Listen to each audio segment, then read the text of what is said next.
Hello, I'm Jonasz Rewiński and this is Military Mind. Armed conflicts, defense and security, land, sea and air. We've got you covered. The war in Ukraine continues. Overnight, mutual attacks were recorded both on Russian and Ukrainian territory. In Kiev, 2 people were killed after Russian drones hit a residential building, according to the city's mayor. Another 8 people were wounded. Russian troops also attacked Zaporizhia and several settlements in the region last night, according to local officials, reporting 4 people wounded altogether. The Kremlin, meanwhile, said that Ukrainian drones attacked several regions of Russia on the night of the 7th of May. Several drones were also shot down as they approached Moscow. The mayor of the Russian capital said that air defense forces have repelled 9 drones over the city, with no casualties reported. Ukrainian open-source intelligence channels claim that drones also attacked the Kubinka military airfield near Moscow, where fighter jets are based.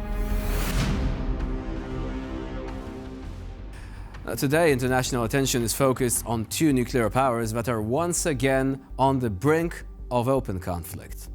Last night, India launched missile strikes on 9 targets located in Pakistan and the Pakistani-administered part of Kashmir. According to Indian authorities, these sites were part of infrastructure used by terrorist groups.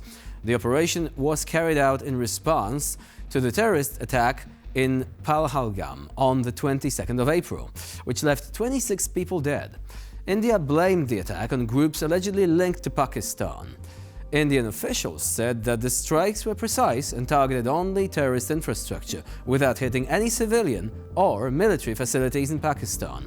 However, Pakistan reported at least 26 deaths and 46 injuries in the aftermath of the strikes, claiming that civilians, including women and children, were among the casualties. Pakistani authorities also claimed to have shot down 2 Indian fighter jets and a drone. In retaliation, Pakistan launched counter-strikes on Indian territory by air and land, including artillery shelling. Due to the escalation, Pakistan closed its airspace for 48 hours for all domestic and international air traffic. In this opening clip, you'll be able to see the Tsunami tank regiment, which is part of the Light Assault Brigade of the Ukrainian National Police, deliver a powerful blow to Russian forces in a coordinated attack. The video shows the regiment destroying occupier hideouts inside the ruins of an obliterated building, along with Russian troops hiding inside. Thanks to their exceptional training, coordination and indomitable Cossack spirit, these Ukrainian warriors leave no room for escape. The operation begins with enemy positions being buried under a concrete barrage, followed by the deafening roar of tank fire, ensuring that no invader is able to survive.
Kiev's forces on the Donetsk front have been reporting a new Russian tactic. the use of divers to infiltrate Ukrainian defense lines. The Gostri Kartuzy, a prominent and well-known UAV unit within Ukraine's National Guard, reported via their Telegram channel a successful operation in which a group of 3 Russian divers was discovered and eliminated in the Donetsk region. Despite the complexity of this novel Russian approach, Ukrainian forces have swiftly adopted, developing effective methods to detect and neutralize these underwater threats. This operation is just one of several recent successes as the Ukrainian military continues to intercept Russian infiltrators trying to breach their lines.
In Vovchansk, Russian forces have been hiding in underground bunkers and basements, making it difficult for Ukrainian forces to engage them directly.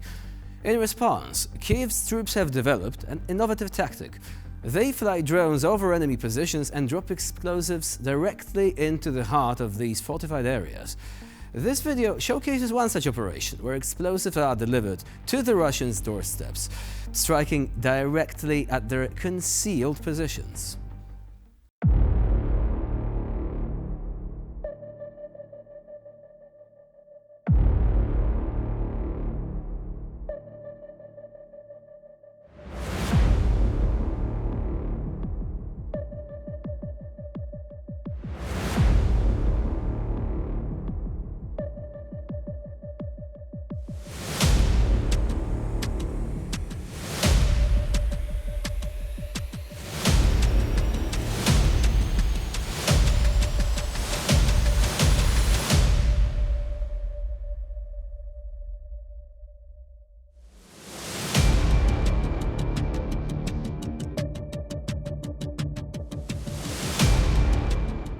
And with this, we conclude this episode of Military Mind. Please stay with us here on TVP World for more latest news and updates.